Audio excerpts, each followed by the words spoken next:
Você tem orgulho do que vai deixar para os seus filhos? Seus filhos terão orgulho do que você fez na vida? Olha, são perguntas bem fortes, né? Elas abrem o livro que a gente vai analisar hoje e já convidam a gente a pensar qual é a diferença entre só deixar heranças e, de fato, construir legados. Bem-vindos à nossa conversa. Hoje a gente mergulha em alguns trechos da segunda edição, revisada e ampliada do livro Código de Conduta e Princípios Éticos, do Chico Assis. O autor ele se apresenta como filósofo, consultor, educador, tem uma formação bem interessante, né? Junta comunicação, administração e filosofia, com foco em ética e moral. E a intenção do livro, assim, parece bem clara, é ir além do superficial, é questionar umas ideias que a gente aceita meio sem pensar, sabe? E propor um jeito mais humano, mais eficaz para guiar as ações, principalmente dentro das organizações. E olha, uma das primeiras coisas que saltam aos olhos é essa provocação. A ideia de que talvez o que muita empresa chama de código de ética, bom, talvez não seja nem um código útil nem focado em ética de verdade. Intrigante, né? Nossa missão aqui é justamente essa, tentar desvendar essas ideias sobre a confusão entre ética e moral, derrubar alguns mitos comuns e entender como o autor imagina a criação das organizações que ele chama de ricas, éticas, inspiradoras e perenes. Ok, então, vamos começar e desempacotar isso. Então, o ponto de partida, talvez o mais fundamental mesmo que o livro traz, é essa confusão bem generalizada entre ética e moral. O autor vai lá atrás, né? Grécia Antiga, ethos, latim, mores, morales, para buscar as raízes dessa mistura toda. E ele também aponta como, às vezes, umas abordagens muito jurídicas, sabe? Sem uma base filosófica mais forte, acabam simplificando demais a questão. Por que que essa distinção é tão crucial assim na prática? O que pega aí? Olha, esse é um ponto central mesmo. Esclarecer isso é a base para todo o resto que ele vai construir. O livro propõe definições assim bem diretas para ajudar a gente. A ética ele coloca com E maiúsculo, teria um caráter universal, sabe? Voltada para o bem comum, buscando princípios que idealmente deveriam valer para todo mundo, não importa a cultura. É a reflexão filosófica sobre o caráter, sobre o que seria uma vida boa, tipo que Aristóteles buscava com a eudaimonia. Já a moral seria mais contextual, singular, focada no que é visto como certo ou errado dentro de um grupo específico, uma cultura, uma sociedade, uma empresa, até uma família. São as normas, os costumes, as regras de conduta daquele ambiente específico. E por que essa diferença é tão vital? Bom, o livro argumenta que misturar tudo isso impede uma coisa essencial, a análise crítica das normas morais que existem por aí. Pensa, por exemplo, na escravidão. Foi moralmente aceita em muitas sociedades por séculos, né? Sim, terrível pensar nisso hoje. Exato. Mas sob uma perspectiva ética universal, que valoriza a dignidade, a liberdade humana como princípios básicos, ela é indefensável. Essa confusão também dificulta muito diálogos importantes entre culturas sobre temas sensíveis, como direitos das mulheres ou mutilação genital feminina, sabe? Onde costumes morais locais acabam batendo de frente com princípios éticos que a gente considera universais. Entendo. E no extremo, como o livro alerta, essa confusão pode levar a um relativismo bem perigoso, onde atos terríveis, sei lá, tipo terrorismo, poderiam ser justificados por convicções morais particulares, sem um freio ético maior. É um debate que dialoga com pensadores importantes, né? Kant, com a ideia da universalização, Hannah Arendt analisando a banalidade do mal, como pessoas comuns participam de atrocidades quando a moral se distorce, e Foucault também, que lembra como as normas morais são também formas de exercer poder. Entendido. Nossa, essa distinção inicial já clareia bastante o cenário. E o livro continua nessa linha de limpeza, né? Atacando outras ideias muito comuns, quase mitos, que a gente ouve por aí sobre ética e moral, certo? Parece que o autor quer mesmo dar uma sacudida nas nossas certezas. Exatamente. É uma parte bem significativa do livro, essa desconstrução de mitos para a gente poder ter um entendimento mais, digamos, sólido. Um exemplo clássico é a ideia de que existem várias éticas. A gente ouve falar em ética empresarial, ética médica, ética na política. Sim, super comum. Pois é. como se cada área tivesse um conjunto próprio, separado de princípios éticos. Mas faz um certo sentido, né? Cada área tem suas questões específicas, seus dilemas. Onde é que está o problema aí, segundo o livro? Então, o problema, segundo a visão do autor, não está nas especificidades em si, isso é real, mas em chamar isso de éticas diferentes. A ética, como princípio universal de busca pelo bem comum, respeito à dignidade, ela seria uma só. O que a gente tem, na verdade, são aplicações desses princípios universais a contextos específicos. O termo mais preciso que ele sugere seria ética aplicada. Ética aplicada ao setor empresarial, à medicina, etc. Ah, ok. Ética aplicada. Exato. E por que essa distinção importa tanto? Porque falar em éticas separadas pode diluir a força dos princípios universais, abre margem para justificar práticas meio questionáveis em nome de uma suposta ética dos negócios, que na verdade às vezes só coloca o lucro acima de tudo, atropelando pessoas, meio ambiente. Entendi. Confunde de novo, né? Isso. Confunde de novo os princípios éticos universais com as normas morais específicas e às vezes bem convenientes de um setor. A ideia de universalidade de Kant, de novo, ou as reflexões de Habermas sobre como normas legítimas precisam ser construídas pelo diálogo, pelo consenso, reforçam essa crítica. Ok, então. Se essa ideia de éticas separadas é meio furada, isso leva a gente a questionar os próprios documentos que tentam colocar essas regras no papel, né? O livro também critica o termo código de ética, que a gente vê em toda empresa. Critica sim. E a crítica bem direta. A ética, por natureza, ela é filosófica, reflexiva, dinâmica. É uma busca contínua, né? Ela não se deixa prender tão fácil num conjunto fechado de regras, num código. Faz sentido. O autor argumenta que esses códigos podem até gerar uma falsa sensação de segurança. Lembra do caso Enron? Nossa, sim. Clássico. Tinha um código de ética super detalhado e, mesmo assim, fraude gigantesca. Códigos tendem a simplificar dilemas, que na vida real são complexos, cheios de nuances. Pega o dilema da Madalena vencedora que o livro traz. Uma pessoa que entrega resultados ótimos, mas talvez tratando colegas como, sei lá, degraus. Complicado. Exato. Um código de regras pode ter dificuldade em lidar com a complexidade disso, que envolve desempenho, relacionamento, talvez uma falta de respeito ali no meio. E tem outro risco. O código virá só mais uma ferramenta de controle, de compliance, focado em conformidade, e não inspirar uma reflexão genuína sobre o que é certo, o que é bom. E qual a alternativa, então? Por isso, a alternativa que ele propõe é Código de Conduta e Princípios Éticos, um documento que tenta separar claramente as regras práticas de convivência, a conduta moral esperada, da inspiração maior, dos princípios éticos universais que devem guiar essas condutas. Entendi a crítica ao termo código de ética e a proposta do código de conduta e princípios éticos. Mas na prática, como é que essa alternativa evita virar só mais um documento burocrático engavetado?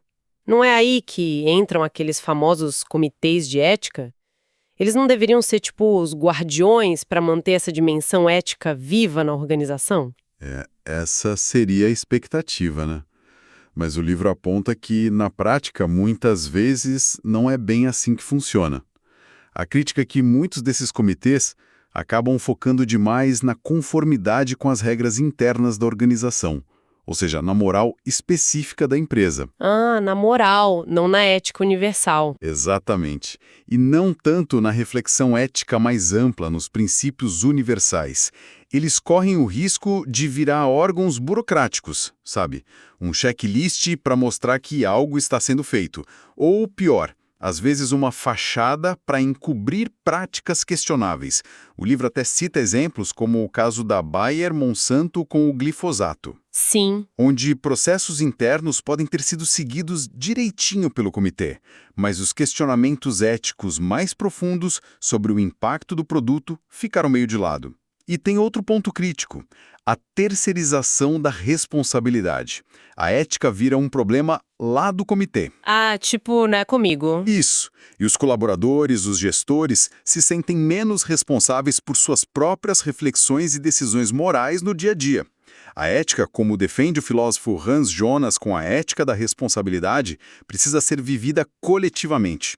Tem que ser uma cultura internalizada, não algo delegado para um grupinho. Essa questão da responsabilidade de cada um e de todo mundo junto me faz voltar lá naquela provocação do começo do livro. Deixar herança ou construir legado. Parece que tem uma conexão forte aí, né? O autor até usa aquela teoria do cérebro trino, do Paul MacLean, para ilustrar isso, não é? Usa sim, é uma analogia bem interessante que o livro explora.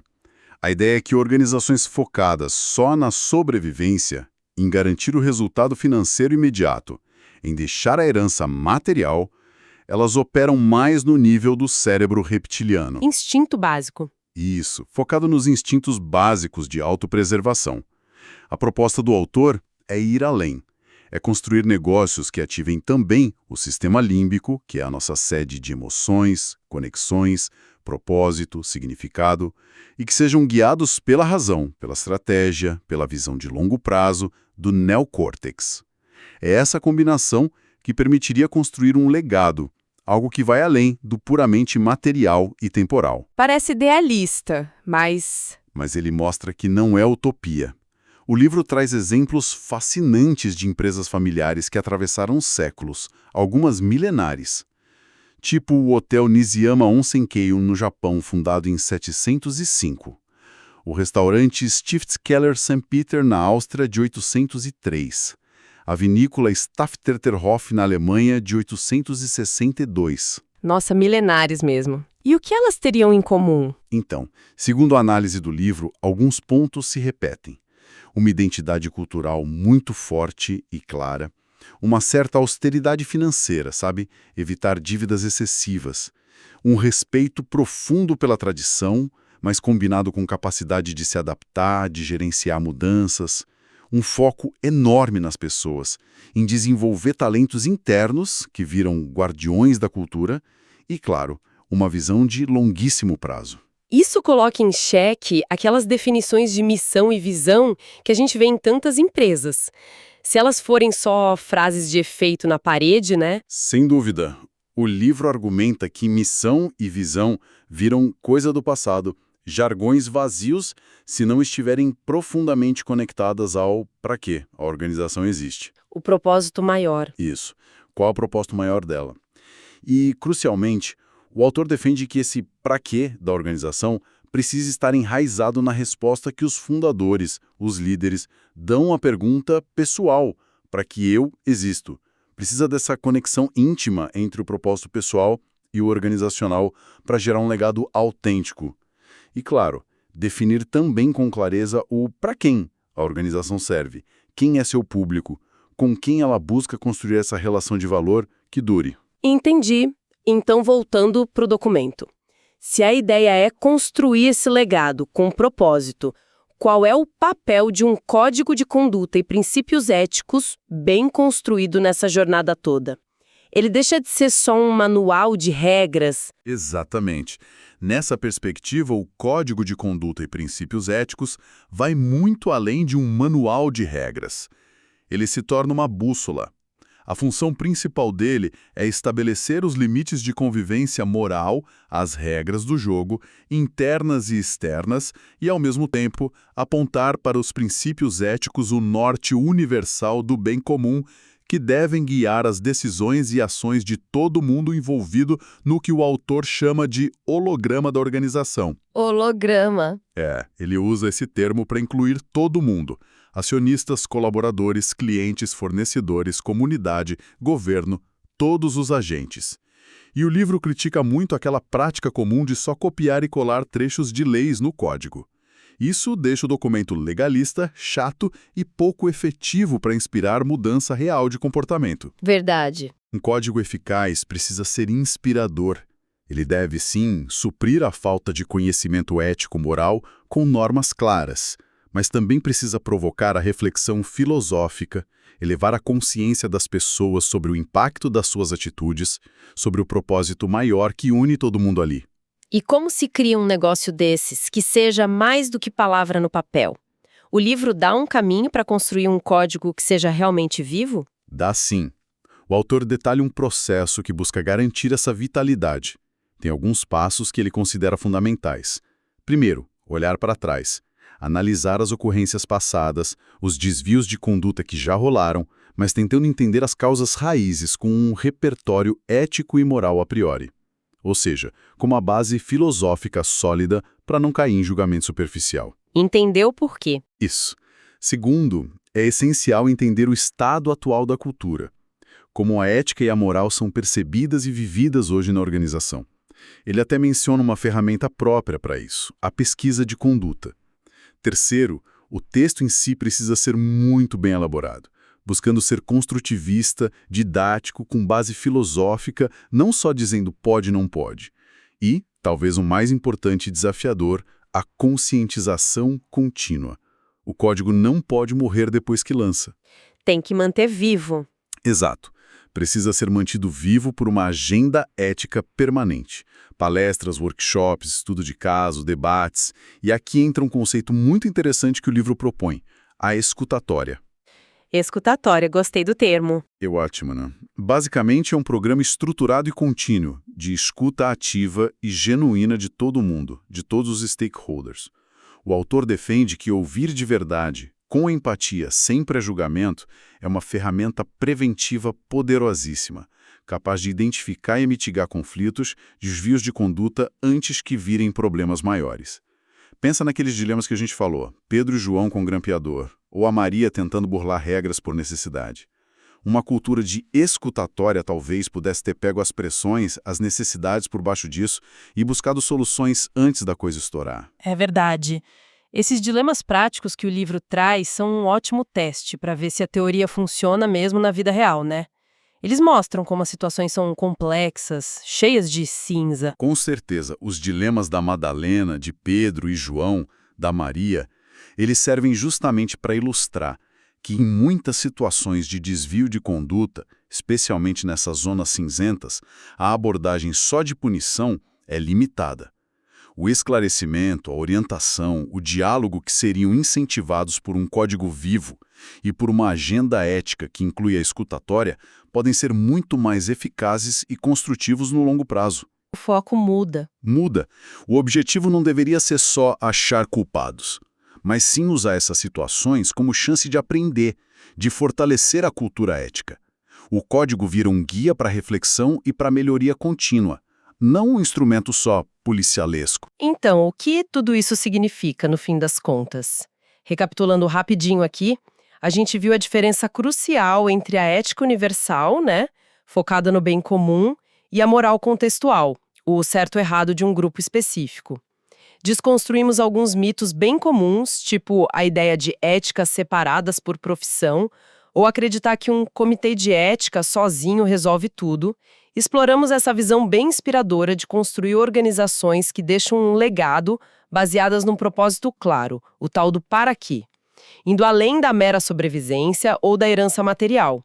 E entendemos que um código de conduta e princípios éticos pode sim ser uma bússola poderosa, mas só se for inspirador, vivo e constantemente alimentado por conscientização e, o que parece fundamental, por uma cultura de escuta ativa, a tal da escutatória. É isso.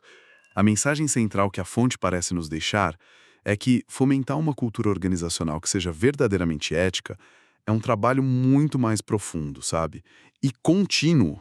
Não é só escrever e divulgar um documento. Exige uma reflexão honesta, constante, sobre o propósito, o pra quê. Exige coragem para questionar normas, práticas estabelecidas, para desconstruir mitos. Exige investimento sério na educação, na elevação da consciência ética de todo mundo, a agenda ética e, talvez, o mais transformador mesmo, desenvolver a capacidade coletiva de ouvir de verdade, a escutatória. Não é um projeto com começo, meio e fim. É um compromisso permanente com a busca pelo bem comum, pela justiça, pela construção de relações mais humanas, mais significativas no ambiente de trabalho e para além dele. Para a gente fechar a nossa conversa, fica aqui uma provocação para quem nos acompanha, algo para levar e refletir um pouco. Pensando naqueles dilemas do livro A Madalena e o jeito dela tratar as pessoas, o Pedro e o João com um pequeno furto, a Maria e a necessidade dela versus as regras.